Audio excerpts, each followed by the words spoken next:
The Fall of Madame Fleur, Scars of the Heart, by Celeste King. Just when I thought Madame Fleur's story couldn't get any darker. I know, right? Those emotional wounds run deep. It's like peeling back layers of an onion, each one more tear-jerking than the last. But I'm sure you're happy, Samara. With the blossoming romance and all. Will, you've got me there. I'm a sucker for a spicy chapter. So are our listeners. Find the unabridged version at worldsofprotheka.com. Don't let YouTube stop you from getting those naughty details. And here's a treat. Use code YouTube30 at checkout for a sweet 30% discount. Want more free, full audiobooks like this? Hit that subscribe button and never miss an update. This is Celeste King's The Fall of Madame Fleur, Scars of the Heart.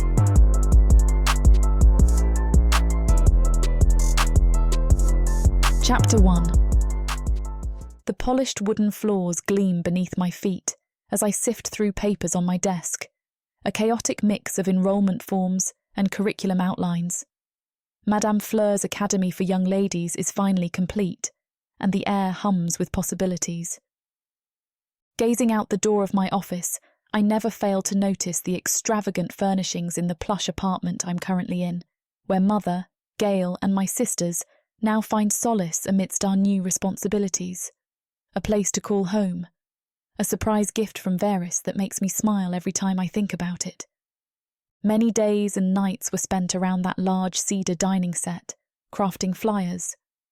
The 4-poster bed lulled me to sleep comfortably after long nights of networking around the town and ensuring that the town folk were aware of the academy and its purpose. I'm no fool. I know things may be slow at first, but I hope once word travels, that enrolment grows exponentially. All the hard work, the blood, sweat and tears poured into this place has finally paid off. Today is opening day. It's been a long time coming, but it seems like just yesterday my mother and siblings were desolate and starving out on the streets. I walk into the main area of the academy, scanning the room, making sure everything is in place just as Adeline bursts through the door, her breath coming in quick gasps. "Fleur!" I snap my head up, dread pooling in my stomach. No, not today. What's wrong? Is it Mother? She shakes her head but keeps her hands planted on her hips, as if bracing herself. No. She's been doing better thanks to the physicians Vaeris brought in. But you won't believe who just arrived. I furrow my brow. Who? Adeline grabs my arm, pulling me towards the lobby. Adeline, tell me what's going on. I probe. She should know by now I'm not one for surprises. Oh, come on. You'll just have to see for yourself. Adeline's eyes sparkle with excitement, a contrast to my rising anxiety. Her excitement is contagious, a spark in the air that draws me in despite my lingering stress. I exhale slowly as I follow her lead. Slow down. Just tell me. Who has arrived? I jerk my hand away, stopping in place. She jumps up and down, no longer able to contain herself. Future students, they're waiting out front, she insists, her voice bubbling with anticipation. You have to see them. They want to enroll. Enroll? I echo, my heart racing as I push aside the rising anxiety in my chest. How many? 5. All eager to learn and, oh, Fleur, they seem lovely. She claps her hands together, bouncing on her toes. I barely allow myself a moment to process this turn of good fortune. My fingers brush against my hair as I gather it into a quick braid, wishing to appear at least somewhat presentable. Then let's not keep them waiting. With that, I dart toward the door, Adeline trailing behind me like an eager shadow. As we reach the lobby, I see 5 young women huddled together near the entrance, their faces lit with curiosity and nervousness. They stand in neat but worn dresses, their eyes bright with dreams that once mirrored my own. Welcome, I call out, letting a genuine smile break through my earlier tension. I'm Fleur, and this is my sister Adeline. One of them, a petite blonde with striking blue eyes, steps forward first. I'm Clara, she says breathlessly. We heard about your academy from Lady Alara. Lady Alara, a longtime friend of Vaeris, has always been so supportive of the academy. It seems Vaeris asking her to help spread the word was a good choice. Seems like our reputation precedes us, I reply with a wink. And what brings you ladies here? A thirst for knowledge, or simply seeking refuge from drudgery? Clara giggles, glancing at her friends before responding. I heard you teach young girls like us how to be ladies and proper wives. You mean become ladies? I tease lightly, but feel warmth blossom inside me at their enthusiasm. The taller girl beside Clara nods vigorously. I'm Mylis. I've always wanted to study music but never had the chance. Her gaze flits around the hall as if searching for something tangible among our walls. And what about you? I turn to the next girl who's been quietly observing. She is a raven-haired beauty whose green eyes remind me of Adeline's. I'm Leora, she says softly but confidently. I want to write stories that inspire people. A thrill runs through me at her ambition. She reminds me much of myself, apart from the quiet and observing part, of course. The remaining two girls stand shyly next to each other, huddling close together. Memories of myself and Adeline flit across my mind. They must be sisters, as both have red hair that would rival the devil's. As I approach the two girls, the eldest lowers her eyes. With one finger, I gently touch her chin and lift her head to meet my gaze. And you are? Liza, ma'am. I like to draw. She blushes. I smile warmly at the shy girl. And my sister here, Lisbeth. She loves to paint. Lisbeth nods, her eyes still downtrodden. Well then, I say with conviction, stepping closer to embrace this moment fully. Welcome to Madame Fleur's Academy for Young Ladies. Let's make those dreams a reality. I invite them to follow me on a tour of the campus. I start with the rundown of the curriculum and the expectations of the academy. There was even time to start the basic etiquette lesson. By the time the girls are prepared to leave, a new light shines behind their eyes. One of determination, one of hope. I can't help but beam with pride knowing Vaeris and I had part in making that happen. I'm back in my office, taking a reprieve from today's duties. I find myself in a daze, still in awe at how successful the day has been, when Vaeris emerges in the doorway. I can't help but notice how handsome he looks in his dark blue suit.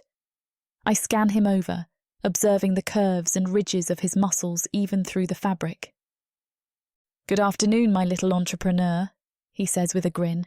How was your first day? Oh, Vaeris, better than I had ever imagined, I respond with a smile. The flickering candlelight casts dancing shadows against the walls of my office as I recount the day's events to him.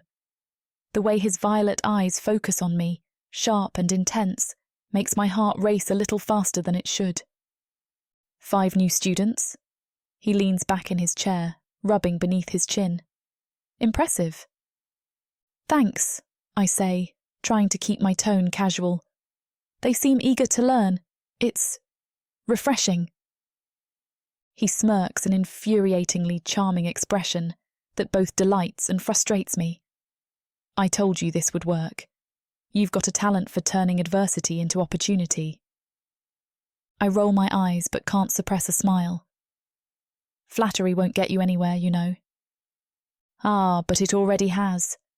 He gestures toward the window, where the sun dips below the horizon, painting the sky in hues of crimson and indigo. You've built something beautiful here amidst.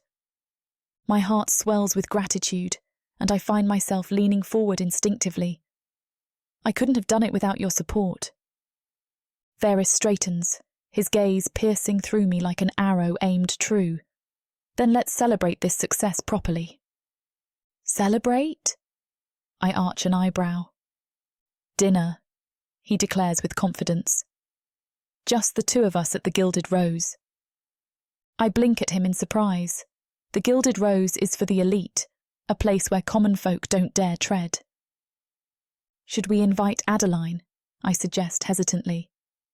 He shakes his head slowly, his long white hair cascading over one shoulder like silk. No distractions tonight, Fleur. Just us. The intensity in his voice sends a thrill racing down my spine, both exhilarating and unnerving. All right, I concede reluctantly, yet part of me tingles with anticipation at the idea of dining alone with him. I'll send a carriage for you at 7, he adds smoothly. Wait, what should I wear? I'm not sure I have something prestigious enough for a night at the Gilded Rose with the great Lord Vaeris. I smile smugly. A ghost of a grin that rivals mine flits across his lips. You could show up in rags. It wouldn't matter. My cheeks heat under his gaze as warmth blooms inside me, something more than just appreciation. I'll wear my best then, I reply playfully, pushing aside the butterflies dancing in my stomach. Or you can wear nothing at all. His lips curves into a sly grin as his eyes scan up and down my frame. Blushing under his gaze, I lean in closer to him. Are you flirting with me, Lord Vaeris? I raise an eyebrow, slightly puckering my lips. He licks his lips as he directs his attention to my lips. He lets out a heavy sigh. I always said you were a clever girl. He winks at me, and I melt. He stands up from his chair, smoothing out invisible creases on his immaculate clothing. I look forward to seeing you shine. With that enigmatic statement lingering in the air between us like magic before a storm, he strides toward the door, leaving me both exhilarated and unnerved by what tonight might bring. A night filled with laughter and perhaps secrets shared under candlelight. As he exits my office, I catch myself smiling foolishly at nothing in particular, while pondering how this man seems to grow on me every day, a bittersweet twist in our complicated tale that leaves me breathless with possibilities.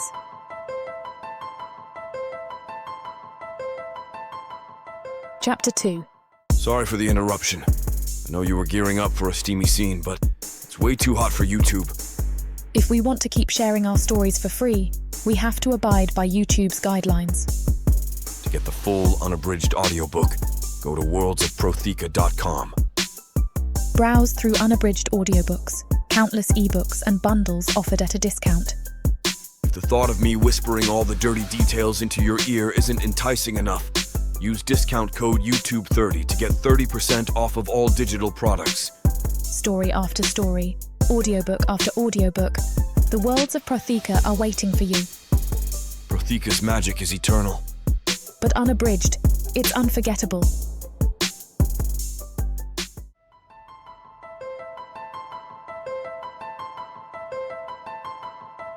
Chapter 3. I stride into the academy, my body still humming from last night's wild, passionate encounter with Vaeris. I have nothing to compare to it, but from the stories that the tavern girls would tell me, Vaeris's stamina is no match for any human man. The memory of his touch sends a shiver down my spine, but I push it aside as I notice a commotion near the entrance. What's going on? I ask, approaching the small crowd of students. They part, revealing a sight that stops me dead in my tracks. There, looking more haggard than I've ever seen him, is my father. Fleur, he croaks, his eyes bloodshot and desperate. My girl. I freeze, my heart pounding. Father, what are you doing here? He stumbles forward, reaching out with trembling hands. I need help. Please. The stench of cheap spirits wafts from him, making me recoil. You're drunk. No, he slurs, shaking his head. I'm tired. I need my family. I clench my fists, anger bubbling up inside me. Family? Now you remember you have a family? Please, he begs, falling to his knees. I've lost everything. I have nowhere else to go. The students whisper among themselves, and I feel their eyes on me. I usher my students through the entrance, instructing them to review their lessons while I deal with father. I grab my father's arm, hauling him to his feet. Let's talk in private. I drag him to my office, slamming the door behind us. What's this really about? In over your head now. He collapses into a chair, his face a mask of misery. I have a few debts, but nothing I can't handle. I just need the support of my family. I study him closely, noting the sallow skin and the trembling hands. Why now? Because I have nowhere else to go, he admits, his voice breaking. I've burned every bridge. You're all I have left. You should have thought about that before the choices you made. I just need a chance, he pleads, to make things right, to be part of the family again. I take a deep breath, steeling myself against the wave of emotions threatening to drown me. My father's pitiful state might slightly tug at my heartstrings, but I can't forget the years of pain and neglect. No, I say, my voice cold and firm. There's no place for you here, Father. He looks up, his bloodshot eyes widening. Fleur, please, I'm your father. A father? I scoff, crossing my arms. Is that what you call yourself? Where were you when we were starving on the streets? Or when Gale cried himself to sleep every night? He flinches, his shoulders sagging. I made mistakes, I know, but I'm trying to make amends. It's too late for that, I snap. I'm the head of this household now. I've worked hard to build something here to give my family a chance, and I won't let you destroy it all over again. Where am I supposed to go? Father looks at me, and I can see the fury brewing in his eyes, but I stay defiant. That's not my problem. You made your bed, now sleep in it. He stands up suddenly, his face contorted with anger. You ungrateful little bitch, after everything I've done for you. Done for me? I laugh bitterly. You mean abandoning us, throwing away our fortune over an elven brat, beating me when I dared to stand up to you. He takes a step towards me, his fists clenched. For a moment, I see a flash of the violent man I remember from my childhood, but I'm not that scared little girl anymore.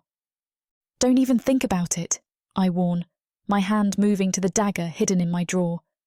I'm not afraid of you anymore. He stops, the fight draining out of him. What happened to you, Fleur? You used to be such a sweet girl. I grew up, I say coldly. I had to, thanks to you. Now get out before I call the guards. He stares at me for a long moment, a mixture of anger and hurt in his eyes. Mark my words, you will pay for this. Then, without another word, he turns and stumbles out of the office. I watch him go, my heart pounding. As the door closes behind him, I sink into my chair, suddenly exhausted. The tension lingers in the air, a reminder of the wounds that still haven't healed. I smooth my dress and take a deep breath, pushing thoughts of my father aside. The new students await, and I refuse to let my father ruin one more thing for me. I leave my office and stride down to the classroom, a dozen eager faces waiting to greet me. Ladies, good morning, I announce, my voice clear and confident. Today we begin your journey to becoming proper ladies of society. A blonde girl in the front row raises her hand. Miss Fleur, what exactly does that mean? I smile. It means, my dear, that we'll teach you the art of charm, grace, and influence. By the time you leave here, you'll have wealthy husbands eating out of your hands. A collective giggle ripples through the room. I catch a flicker of movement from the corner of my eye. Thinking it is father again, I turn my head towards the door and spot Vaeris leaning against the frame, his violet eyes fixed on me. My heart skips a beat, but I force myself to focus. Now, let's start with the basics of etiquette, I continue. A lady never slouches. Sit up straight, girls. As I guide the students through proper posture and table manners, I feel his gaze burning into me. It's both thrilling and unnerving. Remember, ladies, I say, demonstrating a curtsy. Your goal is to appear effortlessly graceful. Practice makes perfect. The lesson continues, and I find myself glancing in Vaeris' direction more often than I'd like to admit. When I finally dismiss the girls, he saunters in, a predatory gleam in his eyes. "Quite the teacher, aren't you?" he purrs, closing the distance between us. I raise an eyebrow. "I do my best. To what do I owe the pleasure of your visit?" He reaches out, tucking a stray strand of hair behind my ear. "You haven't left my mind since last night, Fleur. I had to see you." My cheeks burn at the memory. "Is that so?" "Indeed," he murmurs. "And I've decided you're coming with me tonight. There's a high-end event I must attend, and you'll be my companion." I bristle at his commanding tone. "And what makes you think I'll agree to that?" Vaeris chuckles, his fingers tracing my jawline. "Because, my dear, you want to. Don't deny it."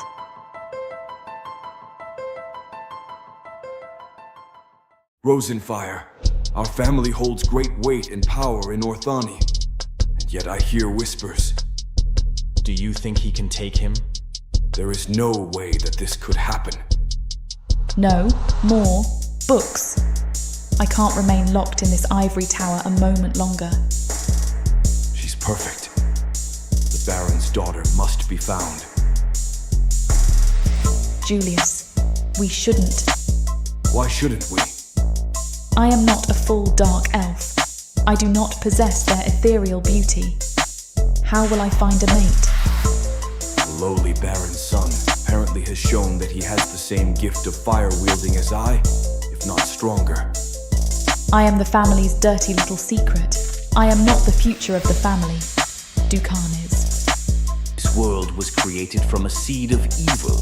I propose we take Dukan out of the picture, permanently. Please, let me go. If you want to join the poor humans who are bought and sold in the markets on a daily basis, you will find a way to get there. I am free, and I am terrified. You will never escape me. I can try. You will fail. Get seasons 1 and 2 of the Dark Elf series from worldsofprotheka.com. Protheka's magic is eternal. This series will show you why.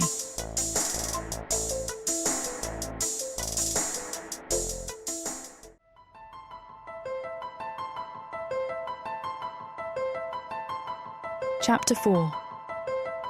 I step out of the enchanted carriage, my heart racing as I take in the grandeur of the celestial palace. I'm wearing the dress Vaeris gifted me. It's lilac with gold trimmings that makes it shimmer like starlight. It clings to my curves in all the right places. As he offers his arm, I can't help but think of him as more than just my benefactor. Perhaps my lover. The word sends a thrill through me. It also has me wondering if something deeper is growing between us here. "Ready to dazzle, my dear," Vaeris murmurs, his violet eyes dancing with mischief. I lift my chin, channeling the confidence I teach my students. Always. We glide into the ballroom, a sea of silk and jewels parting before us. The opulence is breathtaking. Crystal chandeliers float mid-air. Their light catches in the facets of precious gems adorning the guests. "Vaeris, you sly bastard." A portly elven merchant approaches, his face a flushing wine colour. "Who's this vision you've brought?" "Fleur Delacroix," I introduce myself, offering a curtsy. The man's eyes widen. "Delacroix? Not related to that disgrace Alderic, are you?" I feel Vaeris tense beside me, but I keep my composure. "I'm the new head of the Delacroix household, and headmaster of Madame Fleur's Academy for young ladies, actually. Perhaps you'd like to discuss potential business opportunities or sponsorships." The merchant's attitude shifts instantly. "Oh ho! A woman of ambition. I like that." As we chat, I notice others listening in, their interest piqued. Vaeris's hand on my lower back is a constant, grounding presence. "You're a natural," he whispers, as we move to the next group. "They're eating out of your hands." I smirk. "I should hope so. I'm teaching my girls to do the same." The night unfolds in a whirlwind of introductions, subtle negotiations, and heady power plays. I find myself reveling in it all, finally tasting the high society life I have been dreaming of. During a lull, Vaeris pulls me onto the dance floor. As we twirl among the magical lights, he says, "You're full of surprises, Fleur." I'm impressed. "Good," I reply, feeling confident by success and his proximity. "I'd hate to bore you." His grip tightens, eyes darkening with desire. "Trust me, that's not possible." The music swells, and Vaeris pulls me closer. His hand on my lower back sends shivers up my spine, and I can't help but lean into his touch. We move in perfect sync, our bodies fitting together like puzzle pieces. "You're exquisite," Vaeris murmurs, his breath hot against my ear. I can't stop thinking about last night. I feel a blush creep up my neck. "Is that so?" His fingers trace lazy circles on my back. "The way you felt beneath me, the sounds you made." "Vaeris," I hiss, glancing around. "We're in public."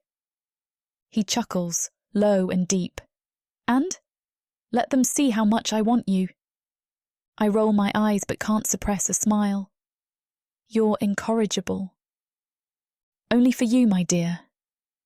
His eyes lock onto mine, intense and hungry. "Tell me, do you regret it?" "Not for a second," I reply without hesitation, staring intently. His grip tightens, and he spins me in a dizzying twirl. As I come back to him, breathless, he says, "Good," because I plan on repeating the experience. Often. My heart races at the promise in his words. I've never felt so alive, so in control of my destiny. Here I am, dancing with the most powerful dark elf in the city, wearing a dress worth more than my family's old estate. And it's all because of my determination and strength. "What's going on in that beautiful head of yours?" Vaeris asks, noticing my momentary distraction. I smirk. Just thinking about how far I've come. My father would be livid if he could see me now.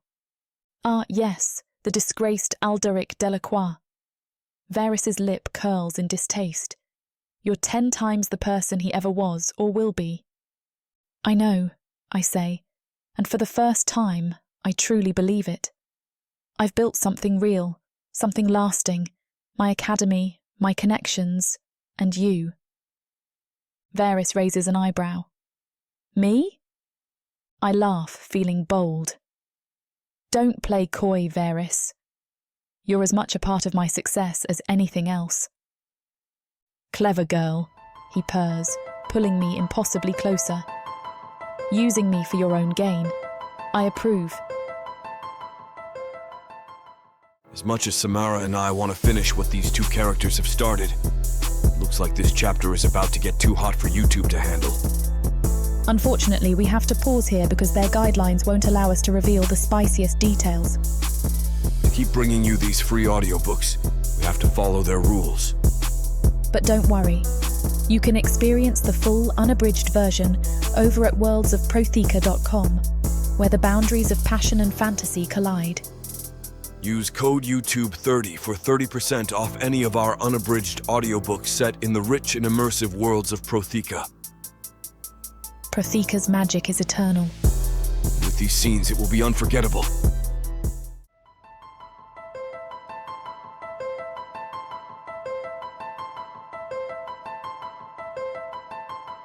Chapter 5. This scene is about to get too steamy for YouTube's comfort. And as much as we'd love to keep going, their guidelines say we need to stop here. To continue releasing these free audiobooks on this platform, we've got to play by the rules. The passion doesn't end here. Visit worldsofprotheka.com to hear the full, uncut version of this fantasy romance, and every daring moment that YouTube can't handle. Use code YouTube30 for 30% off unabridged audiobooks in the worlds of Protheka. Don't let YouTube hold you back. Immerse yourself in a world of magic, danger, and unfiltered passion. Protheka's magic is eternal. Listen unabridged and you'll never want to go back.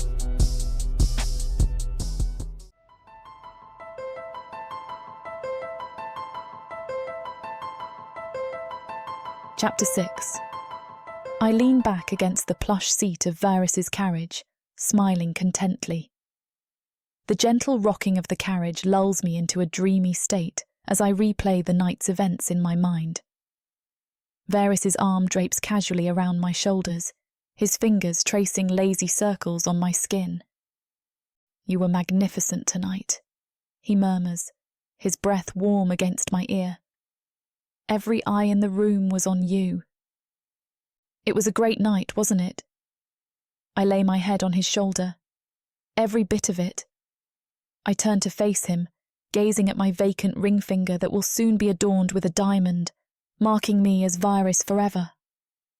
He lowers his head to meet my gaze and kisses my lips softly. Our kiss is cut short as an acrid scent invades my nostrils. I pull back from Vaeris. "Do you smell that?" Vaeris frowns, leaning forward to peer out in front. "Looks like smoke. Driver, what's going on?" The carriage slows as our driver calls back. "Not entirely sure." "There's a commotion up ahead, sir. I see smoke in the air." My heart rate quickens as I notice figures dashing past us, panic colouring the faces of the people running on the sidewalks and streets in the same direction we are heading, towards the academy. I feel a pit in my stomach as the smell of smoke seeps heavily inside the carriage. The smoke is getting more pungent as we get closer. The anxiety starts to rise in my chest. Vaeris pulls me close, his voice low. "We don't know what's happening yet. Don't jump to conclusions."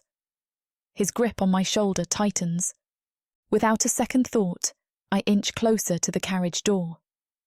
Before the wheels even cease their motion, I'm fumbling with the door latch. I jump out before Vaeris can stop me as I tumble onto the cobblestones, tearing my elegant gown. I scramble to my feet and run towards the inferno. "Fleur, wait!" Vaeris calls after me, but his voice fades as I sprint faster toward the hellish glow illuminating the night sky. "Please no," I whisper to myself, dread pooling in my stomach. "Not now. Not when everything was finally going right." But as I round the corner, my worst fears are now a reality. Flames lick at the night sky, casting an eerie orange glow over the street. Horror washes over my face as it comes into view. My academy, my home, is on fire. The heat hits me like a wall as I approach, my eyes stinging from the smoke. Neighbours and passers-by form a chaotic crowd.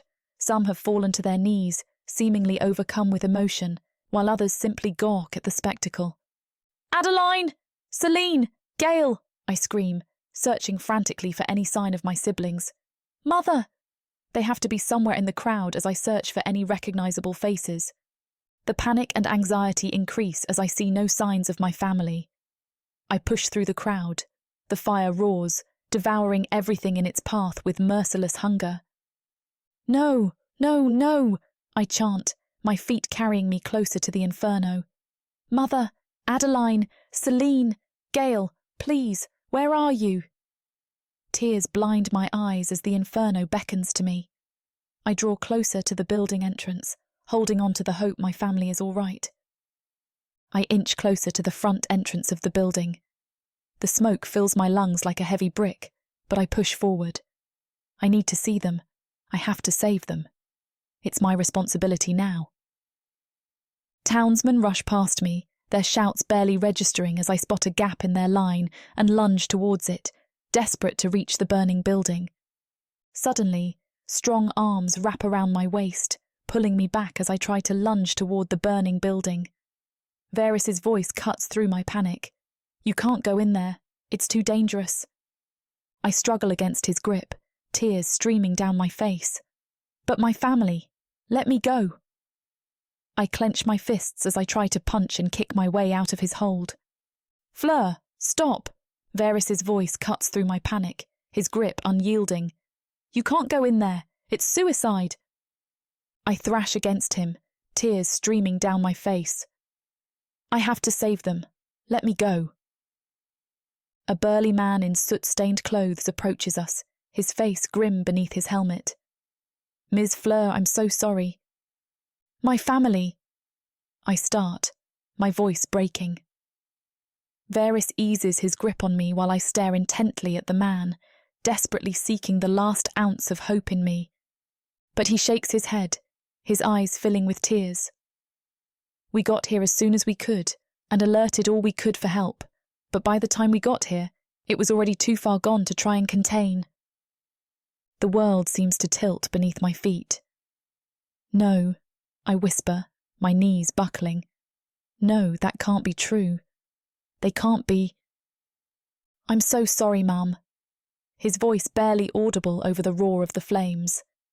A blood-curdling scream pierces the night, echoing off the surrounding buildings. It takes me a moment to realise the haunting sound is coming from my own throat. My legs give out, and I crumple to the ground, my fingers clawing at the cobblestones. Mother! I wail. My voice is raw and broken. No, please, no! Gods, please! Strong arms encircle me, pulling me against a solid chest. Vaeris's familiar scent envelops me, but even his presence can't quell the tidal wave of grief crashing over me. I punch at his chest, clawing and punching while Vaeris stands firm, taking every blow before I finally collapse in his arms. All that is left is my tears that continue to fall. Shh, I'm here, he murmurs, his lips brushing my ear. I've got you, Fleur. I clutch at his shirt, burying my face in the expensive fabric. They're gone. I choke out between sobs. They're all gone. Vaeris's arms tighten around me as he lifts me off my feet, carrying me back to the carriage. I swear to you, I'll find who did this. They'll pay for every tear you've shed tonight. His words barely register through the fog of my anguish, but a cold certainty settles in my gut. I know exactly who's responsible for this nightmare. It was him, I whisper, my voice trembling with rage and grief. My father did this. Vaeris pulls back slightly, searching my face. Your father? Are you certain? I nod, wiping furiously at my tears. He came to the academy, asking for refuge, but I turned him away. He was so angry. He told me I would regret it. That miserable bastard, Vaeris growls, his usually smooth voice rough with fury. I'll tear him apart with my bare hands. Vaeris cups my face, his thumbs gently wiping away my tears. I lean into his touch, drawing strength from his unwavering support. The inferno behind us continues to rage, consuming the last remnants of my old life. But as I look into Vaeris's eyes, I see a future rising from the ashes, one forged in vengeance and love.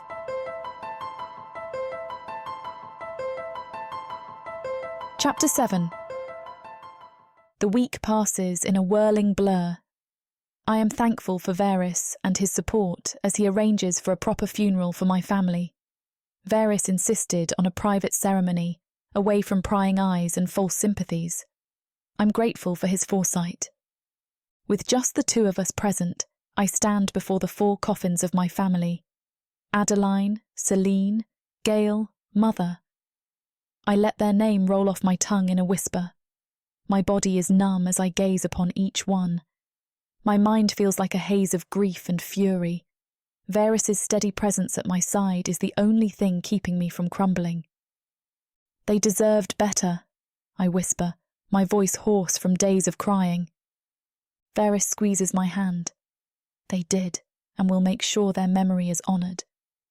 The small chapel feels suffocating, even with just the two of us here. I take a deep breath, as my hand touches the coffin of my little brother. A creak of the chapel door shatters the sombre silence. I turn, freezing as I see the figure skulking in. You! I hiss, my grief instantly igniting into red-hot rage. Alderic stumbles forward. His bloodshot eyes appear to show no expression. Fleur, Get out! I snarl, my hands balling into fists. He takes another unsteady step. They were my family too! Vaeris inches closer to me, never leaving his eyes off Alderic. You saw them as a cash flow. You didn't care at all. You selfish bastard. I stand there, trembling, as Alderic's bloodshot eyes dart between Vaeris and me.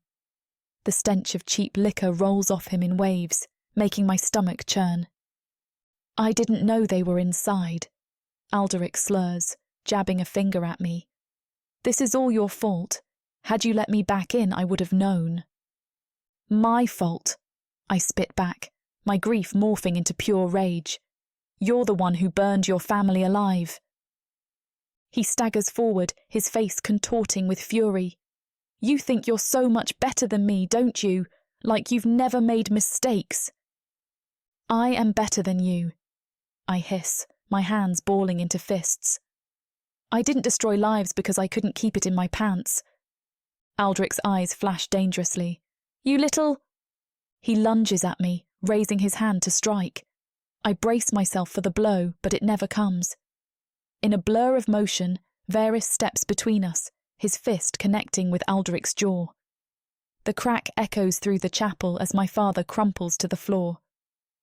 You will not lay a hand on her, Vaeris growls, his voice low and deadly. Alderic spits blood, glaring up at Vaeris. Who the damn do you think you are? I'm the man who's going to end you, Vaeris says coolly. He turns to me, his eyes blazing with determination. Fleur, my love, allow me to settle this matter once and for all. I nod, a cold resolve settling over me. Do it.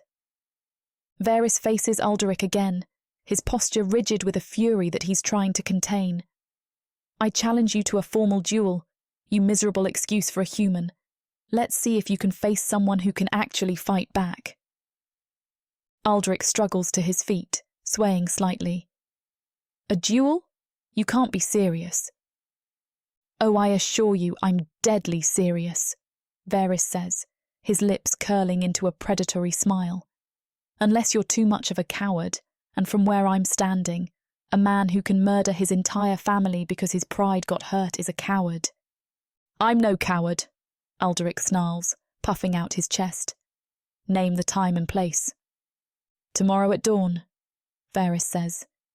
The old duelling grounds by the river. I trust you know where that is, or has the drink addled your memory that much? Alderic's face flushes with anger. I'll be there, and when I'm done with you, I'll teach that ungrateful daughter of mine a lesson she won't forget. You won't touch her, Vaeris says, his voice like ice. In fact, you won't even live to see another sunset. I'll make sure of that.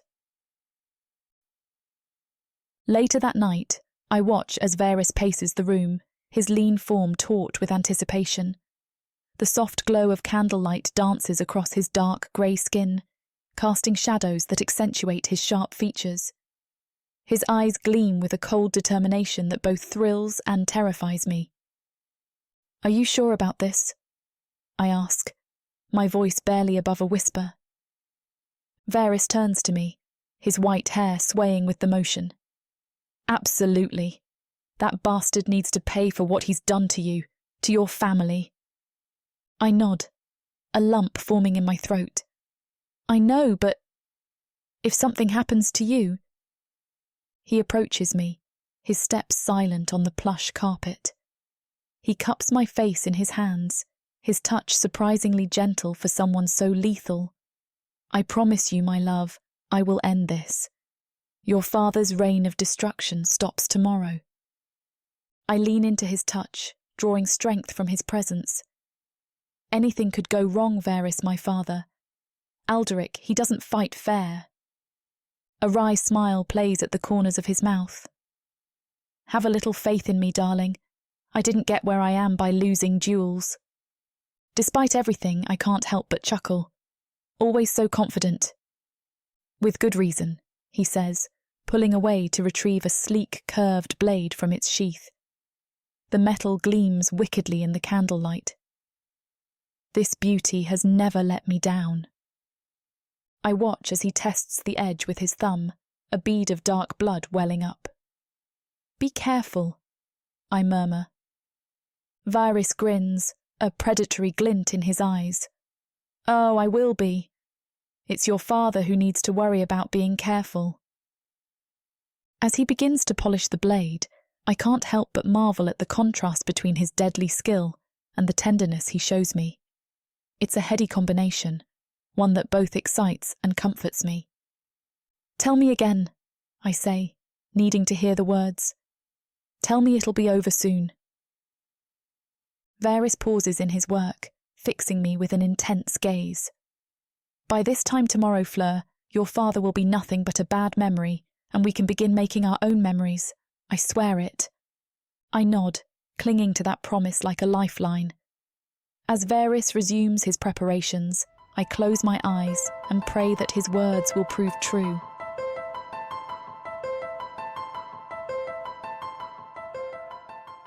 In a world of elves, demons, and liches. What would you choose? Power? Or passion? Would you stab the monster in the back? Or take him to bed? The immersive fantasy audiobook bundle has it all. Go to worldsofprotheka.com to get access.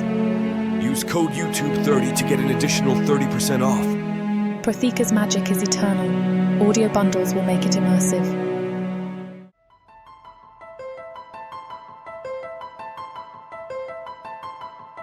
Chapter 8. I toss and turn all night, sleep eluding me like a mischievous sprite. Every time I close my eyes, I see flames licking at my family's faces and hear their screams echoing in my mind. Vaeris' arm draped over me offers little comfort against the horrors that plague me. As dawn breaks, I'm already up, pacing our bedroom. Vaeris stirs, his hand finding mine in the dim light. You're up early, he murmurs, voice husky with sleep. Couldn't rest, I admit, wringing my hands. Today's the day. He sits up, sheets pooling around his waist. Come here. I obey, perching on the edge of the bed. Vaeris pulls me close, his warmth enveloping me. It'll be over soon, he promises, his breath tickling my ear. I nod, trying to believe it. I know, I want to see him pay. Vaeris chuckles, a dark sound that sends shivers down my spine. Oh, he will. I'll make sure of that. As we dress, I can't help but admire Vaeris' fluid movements, the way his muscles ripple beneath his skin. He catches me staring and smirks. Like what you see. I blush, looking away. Just appreciating the view. He laughs, crossing the room to cut my face. Save that appreciation for later, darling. We've got business to attend to first. The journey to the dueling grounds is tense. I fidget in the carriage, unable to sit still. Vaeris places a hand on my knee, stilling me. Relax, he says. Your father doesn't stand a chance. I take a deep breath, trying to calm my nerves. I know, I want it done. I need to move on from this part of my life. As we arrive, I spot my father across the field. He looks haggard, his once proud stance now hunched and defeated. For a moment, pity stirs in my chest, but I squash it ruthlessly. Vaeris squeezes my hand. Ready? I nod, steeling myself. Let's end this. We approach the centre of the field, where my father waits. His eyes widen as he takes in Vaeris' imposing figure. We don't have to do this if you would just apologise for your actions. He starts, but I cut him off. Save it, I spit. You lost the right to speak to me when you murdered my family. He flinches, anger flashing across his face. He steps toward me, but Vaeris steps in. Enough, Vaeris interrupts, his voice cold. Let's begin. An older gentleman approaches Vaeris and my father, wheeling a small cart. The top of the cart contains 2 shot glasses and a small bottle of rosewater, along with Vaeris' and father's weapons. The gentleman steps forward to explain the rules. This is quite simple. The first one to draw the fatal blow wins. Understood? Vaeris and Alderic nod slightly, not daring to break the stare they are locked in. Now we drink and shake as brethren, and die as foes. the gentleman says hauntingly. He pours the rosewater from the vial. Father consumes his quick, as if in hopes it may contain some magical potion that might give him the upper hand. Vaeris follows suit. Good luck, old man. You will need it, Vaeris says as he turns to walk over to me. Father sneers at him before walking over to speak with the unnamed gentleman. Vaeris cups my face in my hands. Don't worry, love. When this is over, we will celebrate, just me and you. Can't wait. I smile as he turns back to Father. The time is now, Aldrich. Draw your weapon. My father advances as he fumbles for his sword. I step back, heart pounding. This is it, the moment I've been waiting for. Justice for my family by the hand of someone who truly loves me. The clash of steel rings out across the field as Vaeris and my father begin their dance of death. I watch, riveted, as Vaeris moves with fluid grace, his blade flashing in the morning light. My father, in contrast, stumbles and flails, barely managing to parry Vaeris's strikes. Is this the best you can do, old man? Vaeris taunts, a cruel smile playing on his lips. I expected more from the man who burned his own family alive. My father's face contorts with rage. You know nothing, he spits, lunging forward clumsily. Vaeris sidesteps easily, bringing his sword down in a vicious arc. I know enough. I know you're a coward and a murderer. The fight continues, Vaeris clearly in control. I feel a surge of vindictive pleasure watching my father struggle. This is it. Justice is at hand. But then in the blink of an eye, something changes. Vaeris stumbles, his movements suddenly less sure. He blinks rapidly, shaking his head as if to clear it. What's the matter, elf? My father sneers. Losing your edge? Vaeris doesn't respond, his breath coming in short gasps. Alarm bells ring in my head. Something's wrong. Vaeris! I call out, fear creeping into my voice. He turns to me, his violet eyes wide with confusion. Fleur, His words are cut off as my father's blade slips past his guard, drawing a line of dark blood across his chest. Vaeris staggers back, shock written across his face. No! I scream, rushing forward. Vaeris collapses to his knees, his sword clattering to the ground. I reach him just as he falls back, catching him in my arms. Vaeris, what's happening? I demand, panic rising in my throat. He coughs, a trickle of blood running from the corner of his mouth. Poison, he whispers. Rosewater. Should have known. My father stands over us, a triumphant grin on his face. Did you really think I'd play fair? He laughs. You're as naive as your poor mother. Rage boils in my veins. You bastard, I snarl, cradling Vaeris closer. What did you do? What I had to, he shrugs. To win. I turn back to Vaeris, tears blurring my vision. His skin is ashen as his breathing starts to labour. Stay with me, I plead. Please, Vaeris, don't leave me. He reaches up, cupping my cheek with a trembling hand. I'm sorry, my love, he murmurs. I failed you. No, you didn't, I sob. Just hold on. We'll get help. We'll...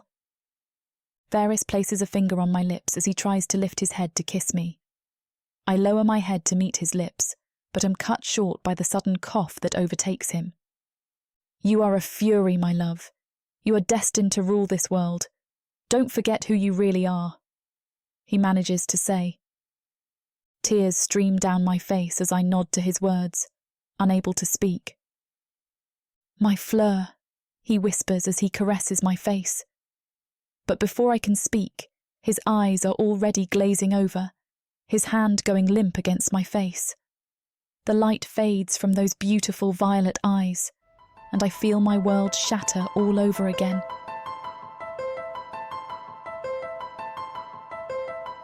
Chapter 9.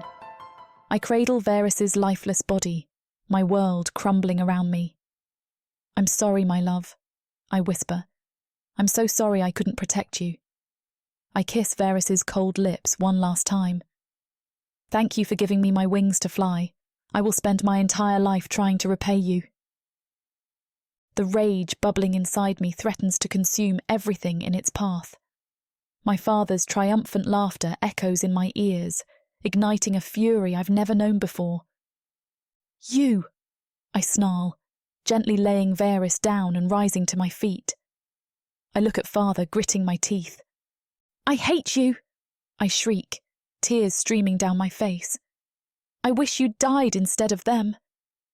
He tries to grab my wrists, but I'm too quick, too driven by my pain. My nails rake across his cheek, drawing blood.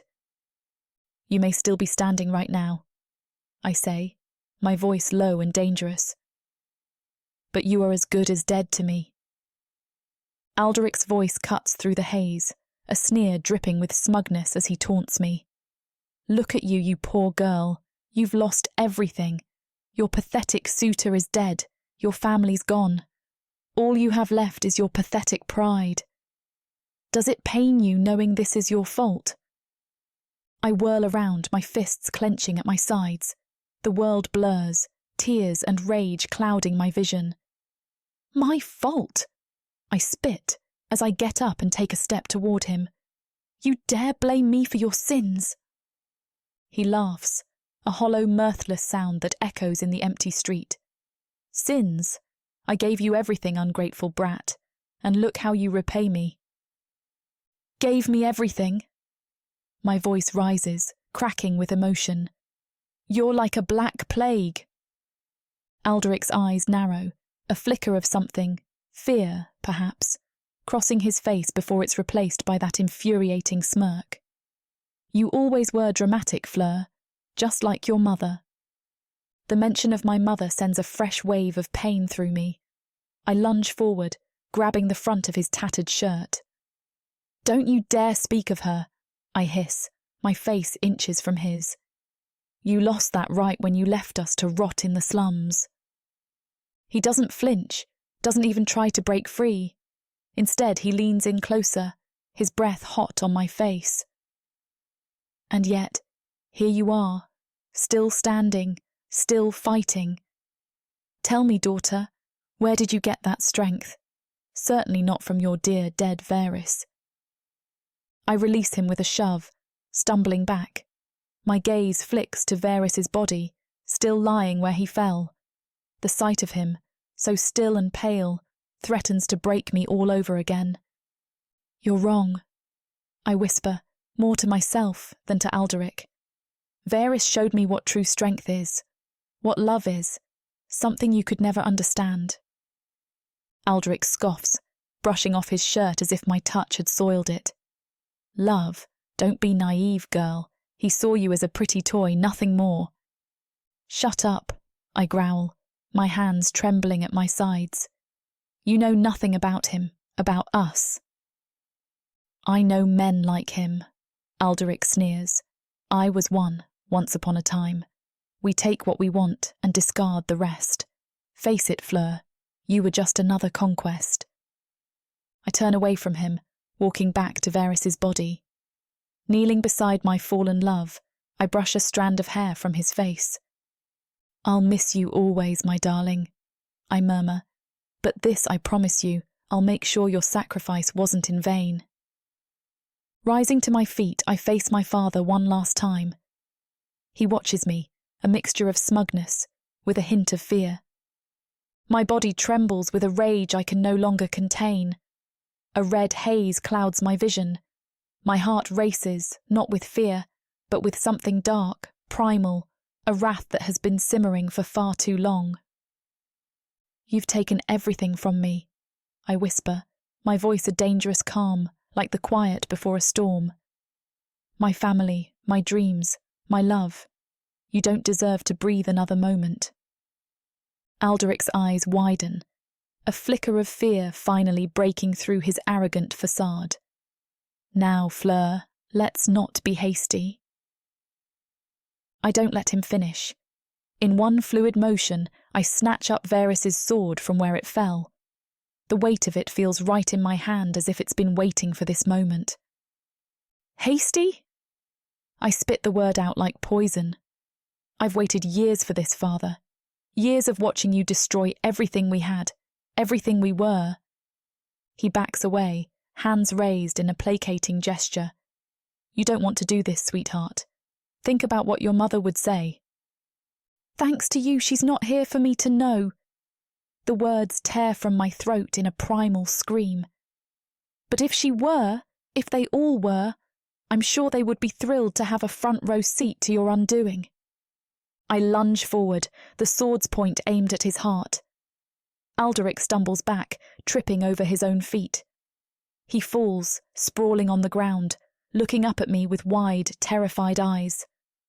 Please, Fleur, he begs, his voice trembling. I'm your father.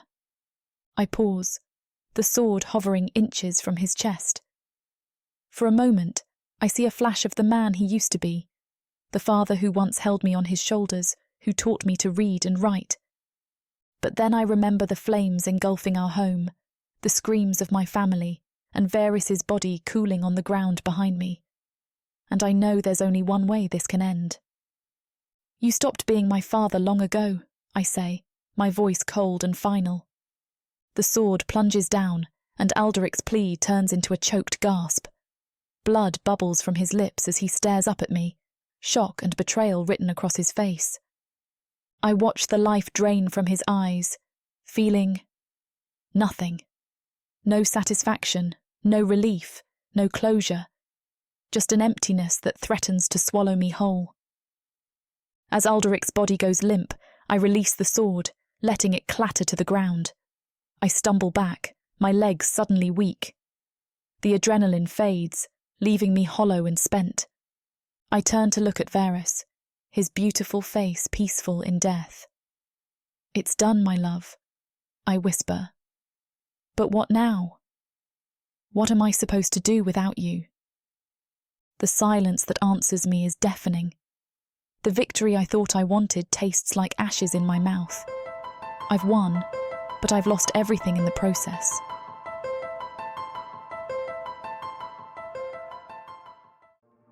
There isn't much left of the world after the orcs came. Savage.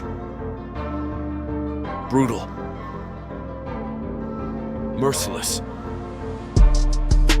If you're a woman, you're property. Even to other humans. What happens when an orc stakes his claim on a human woman? Who would dare to stop him? Me.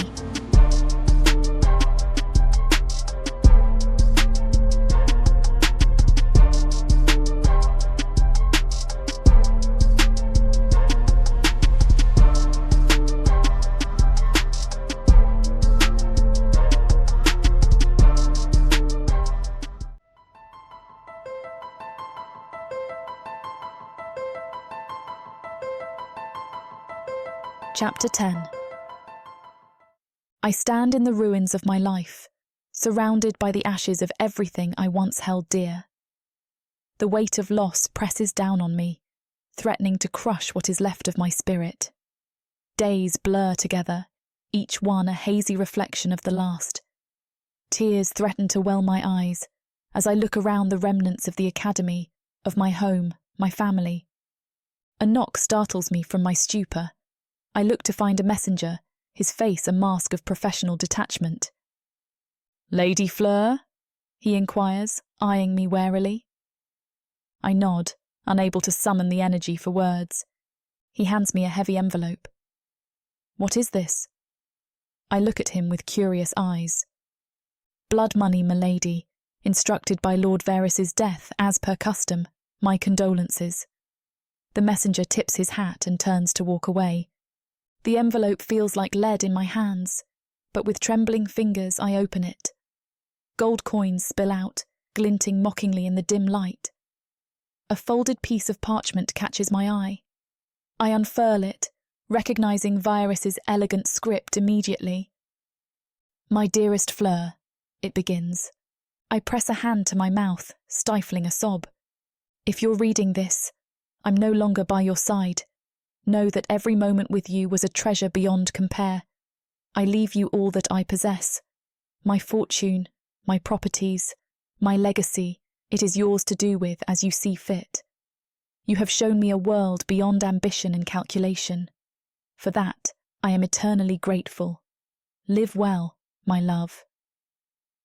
The signature at the bottom, Vaeris Bordello, swims before my tear-filled eyes. You fool, I whisper, clutching the letter to my chest. What good is all of this without you? The weight of his fortune, now mine, feels like both a blessing and a curse. With a deep breath, I smooth out the parchment and read his words once more. Live well, my love, I whisper, tracing his signature with my fingertip. I'll make you proud. But as the words leave my lips, I feel something stir within me. A spark of something. Not hope, not yet. But perhaps a reason to keep breathing, to keep moving forward. I rise slowly, my legs unsteady. The coins gleam at my feet, no longer mocking but offering possibility. Vaeris believed in me, saw strength in me even when I couldn't see it myself.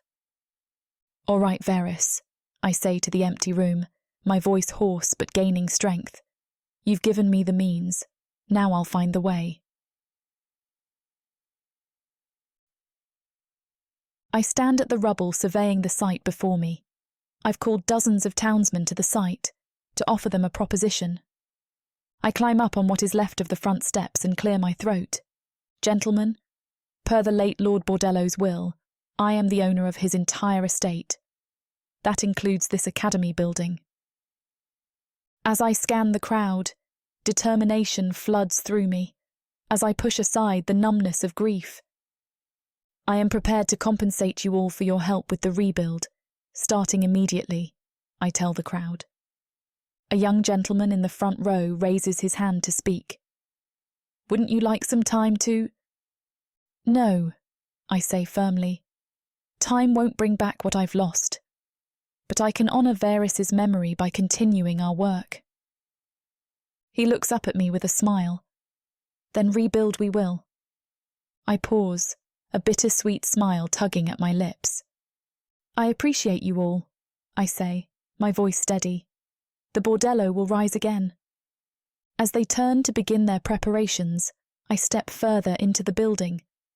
I slowly scan the whole place. It's almost as if I can feel him here with me. Very few things were salvageable after the fire. But one of my favourite pieces, the full-length mirror Vaeris purchased as a gift, remains unscathed.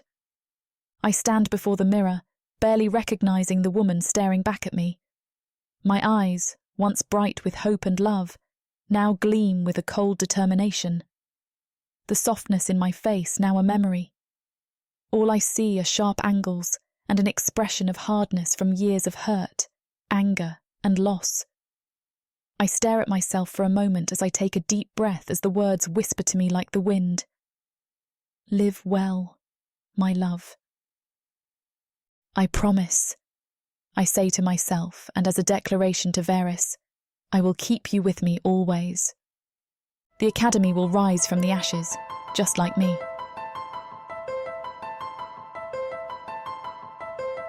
Chapter 11. I stand at the front of the classroom, my cane tapping an impatient rhythm against the polished wooden floor. The years have etched lines into my face, but my eyes remain as sharp as ever, scanning the room with a critical gaze. Shoulders back, Miss Elwood, I bark, striding towards a willowy blonde.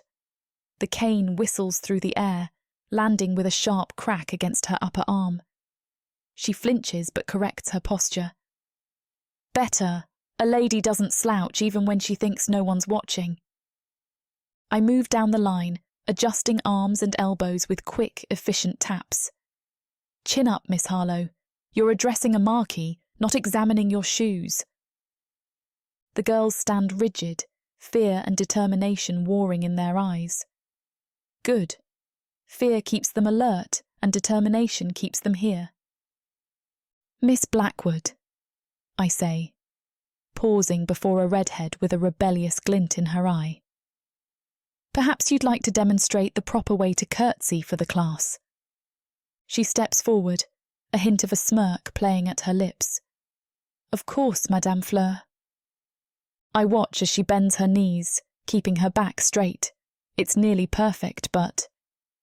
The cane flicks out, catching her just behind the knee. She stumbles, the smirk vanishing. Too low, I say coolly. You're greeting nobility, not proposing marriage. Again.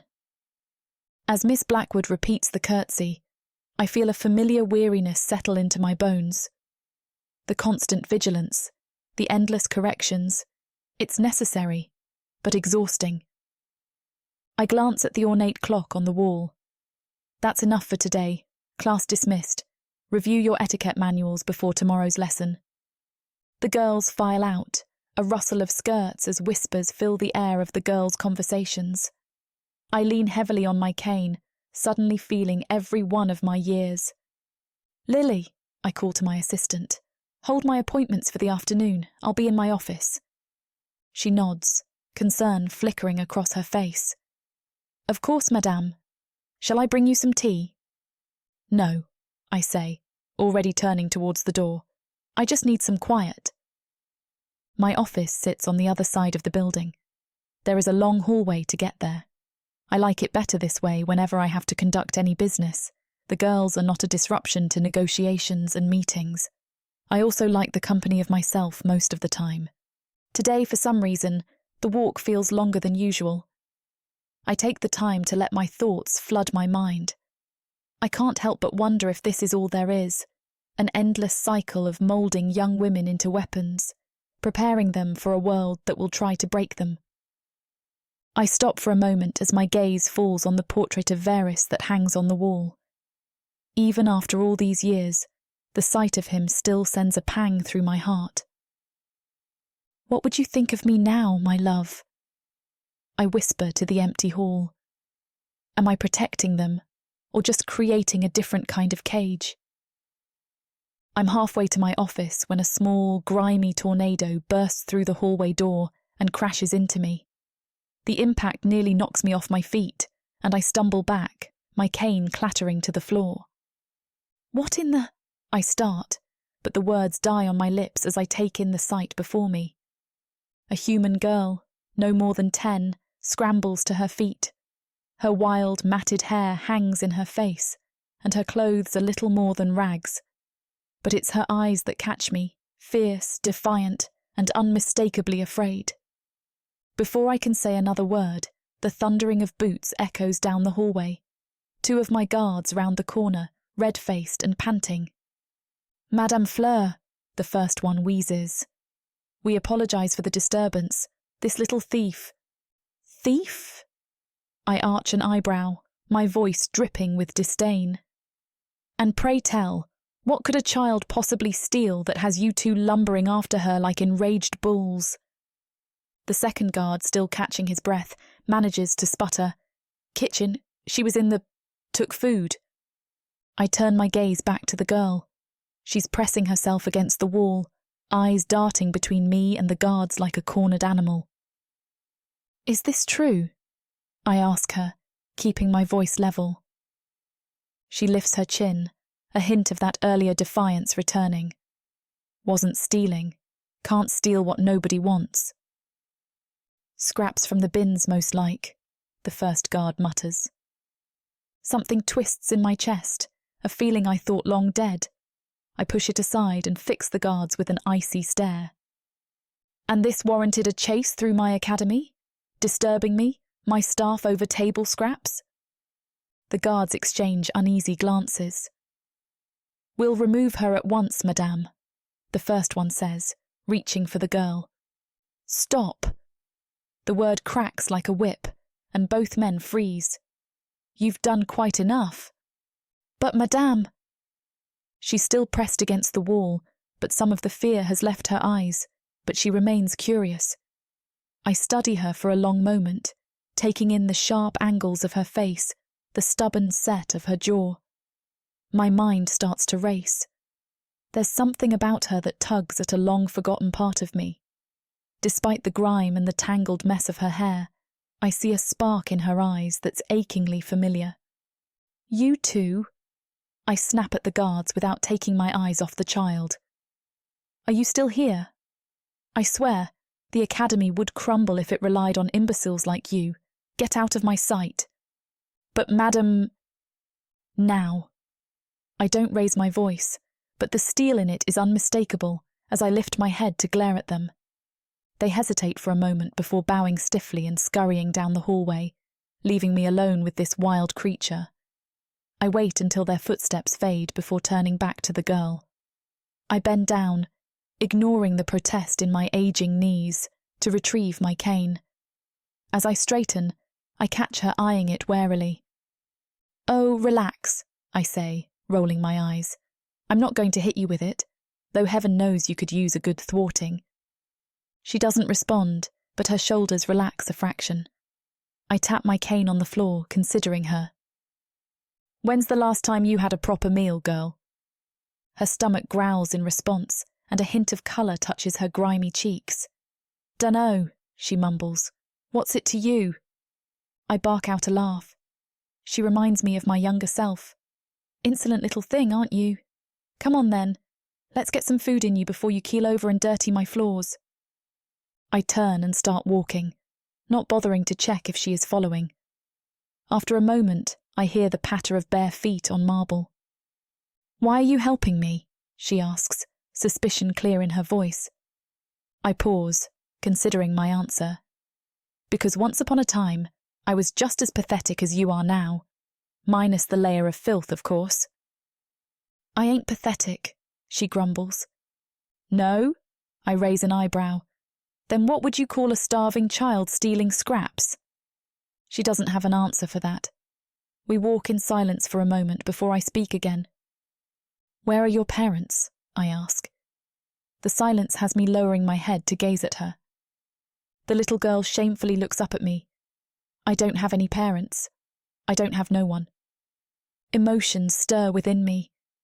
My heart sinks as memories of my younger self evade my thoughts. As we approach the kitchen doorway, I place a hand lightly on her shoulder. "What's your name, little one?" I ask. "Sadie, my name is Sadie."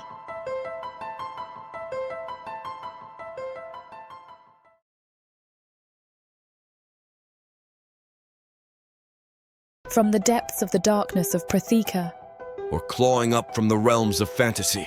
come the most fearsome beasts you have ever seen. These monsters are done watching from the shadows. Now, as they step into the light, something unexpected grips them. Something even they can't fight off. Love, Vampires. demons, Dark elves. gods. Minotaurs. Creatures of light and dark. They will protect their mates. Do whatever needs to be done. Morally grey heroes who will burn the world to protect the women who love them. 10 audiobooks. Fall into over 60 hours of fantasy romance. 20 ebooks. Over 1 million words of these brutes who will protect their women. Even if they might destroy themselves in the process. Get the immersive Protheka fantasy romance bundle. For 80% off, right now, dive into Protheka at a once-in-a-lifetime discount. The first bundle to offer both ebooks and audiobooks on worldsofprotheka.com. Protheka's magic is eternal, and this romantasy bundle will make it endless.